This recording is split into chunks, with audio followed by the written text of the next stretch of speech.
जरा वीडियो वेखियो। अच्छा, अज दी वीडियो मेरी सारी जरूर सुननी है, क्यों अज दी वीडियो दे विच मैं ईमान दा बहुत वड्डा सबक देन लगा। एक बारी दस दे भी एक बादशाह सीगा, ओहदे नाल जिहड़ा ओहदा वजीर सीगा ना, वो रब ते तवक्कल बड़ा करदा हुंदा सी। कोई भी माड़ा मोटा काम होना ते उहने कहना रब ने जो किता बेहतर ही करता।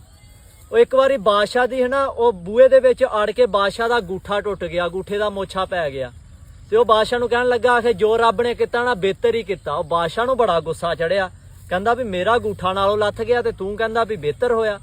ਉਹ ਕਹਿੰਦਾ ਵੀ ਇਹਨੂੰ ਜੇਲ੍ਹ ਦੇ ਵਿੱਚ ਵਾੜ ਦੋ ਤੇ ਹੰਧੇਰੀ ਜੇਲ੍ਹ ਦੇ ਵਿੱਚ ਇਹਨੂੰ ਬਾਹਰ ਨਹੀਂ ਕੱਢਣਾ। ਉਹ ਜੇਲ੍ਹ ਦੇ ਵਿੱਚ ਵਾੜਤਾ ਤੇ ਹੁਣ ਬਾਦਸ਼ਾਹ ਇੱਕ ਵਾਰੀ ਜੰਗਲ ਦੇ ਵਿੱਚ ਜਾਵੇ, ਨਾਲ 2-4 ਬਾਡੀਗਾਰਡ ਵੀ ਸੀਗੇ।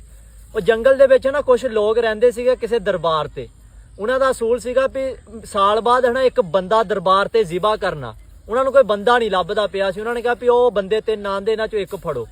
ਜਦੋਂ ਉਹਦੇ ਵੱਲ ਨੂੰ ਭੱਜੇ ਤੇ ਉਹ ਜਿਹੜੇ ਨਾਲ ਬਾਡੀਗਾਰਡ ਸੀਗੇ ਉਹ ਭੱਜ ਭੁੱਜ ਗਏ। ਉਹਨਾਂ ਨੇ ਬਾਦਸ਼ਾਹ ਨੂੰ ਫੜਿਆ ਤੇ ਲਿਜਾ ਕੇ ਉਹ ਦਰਬਾਰ ਦੇ ਉੱਤੇ ਲੰਮਾ ਪਾ ਲਿਆ ਕਿ ਜ਼ਿਬਾ ਕਰਨਾ। ਜਦੋਂ ਲੰਮਾ ਪਾਇਆ ਤੇ ਇੱਕ ਨੇ ਉਹਦਾ ਗੂਠਾ ਦੇਖਿਆ, ਕਹਿੰਦਾ ਜੀ ਇਹਨੂੰ ਛੱਡ ਦਿਓ। ਕਹਿੰਦਾ ਆਹ ਕੀ ਹੋਇਆ? ਕਹਿੰਦਾ ਵੀ ਇਹਦੇ 'ਚ ਐਬ ਆ, ਸੀ ਐਬ ਵਾਲਾ ਬੰਦਾ ਇੱਥੇ ਜ਼ਿਬਾ ਨਹੀਂ ਕਰਦੇ। ਉਹ ਬਾਦਸ਼ਾਹ ਆ ਗਿਆ ਤੇ ਆ ਕੇ ਬੜਾ ਹੈਰਾਨ ਹੋਇਆ, ਵਜ਼ੀਰ ਨੂੰ ਜੇਲ੍ਹ 'ਚੋਂ ਕਢਾਇਆ ਤੇ ਉਹ ਕੋ ਮਾਫੀ ਮੰਗਣ ਲੱਗ ਪਿਆ। ਕਹਿੰਦਾ ਵੀ ਮੈਨੂੰ ਮਾਫ ਕਰੀ, ਵਾਕਈ ਤੂੰ ਸਹੀ ਕਿਹਾ ਸੀ ਵੀ ਰੱਬ ਜੋ ਕਰਦਾ ਬਿਹਤਰ ਹੀ ਕਰਦਾ। ਉਹ ਕਹਿੰਦਾ ਕੋਈ ਨਹੀਂ, ਮਾਫੀ ਦੀ ਐਡੀ ਗੱਲ ਨਹੀਂ ਹੈ, ਮੈਂ ਜੇਲ੍ਹ 'ਚ ਰਿਹਾ, ਇਹ ਵੀ ਰੱਬ ਨੇ ਜੋ ਕੀਤਾ ਬਿਹਤਰ ਹੀ ਕੀਤਾ। ਉਹ ਕਹਿੰਦਾ ਵੀ ਉਹ ਕਿੱਦਾਂ? ਕਹਿੰਦਾ ਵੀ ਦੇਖੋ ਬਾਦਸ਼ਾਹ ਸਲਾਮਤ, ਜਿੱਥੇ ਤੁਸੀਂ ਜਾਂਦੇ ਸੀ ਨਾ ਮੈਂ ਤੁਹਾਡੇ ਨਾਲ ਜ਼ਰੂਰ ਹੁੰਦਾ ਸੀ। ਇਹ ਬਾਡੀਗਾਰਡ ਭਾਵੇਂ ਭੱਜ ਵੀ ਜਾਣ, ਮੈਂ ਤੁਹਾਡੇ ਨਾਲ ਹੀ ਰਹਿਣਾ ਸੀਗਾ। ਤੇ ਜਦੋਂ ਤੁਹਾਡਾ ਗੂਠਾ ਕੱਟਿਆ ਹੋਣਾ ਸੀ, ਉਹਨਾਂ ਨੇ ਫੜ ਕੇ ਮੈਨੂੰ ਉੱਤੇ ਢਾ ਲੈਣਾ ਸੀ। ਮੈਂ ਜੇਲ੍ਹ 'ਚ ਸੀਗਾ, ਇਹ ਵੀ ਰੱਬ ਨੇ ਜੋ ਕੀਤਾ ਬਿਹਤਰ ਕੀਤਾ, ਮੇਰੀ ਜਾਨ ਬਚ ਗਈ। ਸੋ ਗੱਲ ਇਹ ਆ ਵੀ ਦੁਨੀਆ ਦੇ ਵਿੱਚ ਵਾਧੇ ਘਾਟੇ ਹੁੰਦੇ ਰਹਿੰਦੇ ਆ ਤੇ ਰੱਬ ਤੇ ਤਵੱਕਲ ਰੱਖਣਾ ਵੀ ਰੱਬ ਜੋ ਕਰਦਾ ਬਿਹਤਰ ਹੀ ਕਰਦਾ। ਰੱਬ ਬੰਦੇ ਦਾ ਮਾੜਾ ਨਹੀਂ ਸੋਚਦਾ, ਇਹ ਸਾਡੀਆਂ ਹੀ ਸਿਰਫ ਸੋਚਾਂ।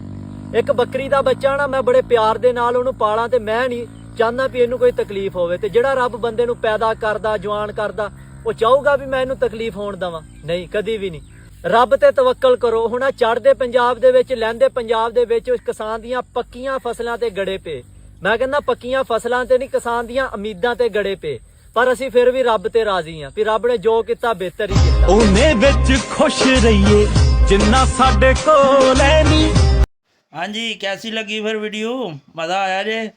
मज़ा आया तो फिर वीडियो ਨੂੰ लाइक ਤੇ शेयर भी करो, ਤੇ फॉलो करो, सब्सक्राइब करो। शुक्रिया।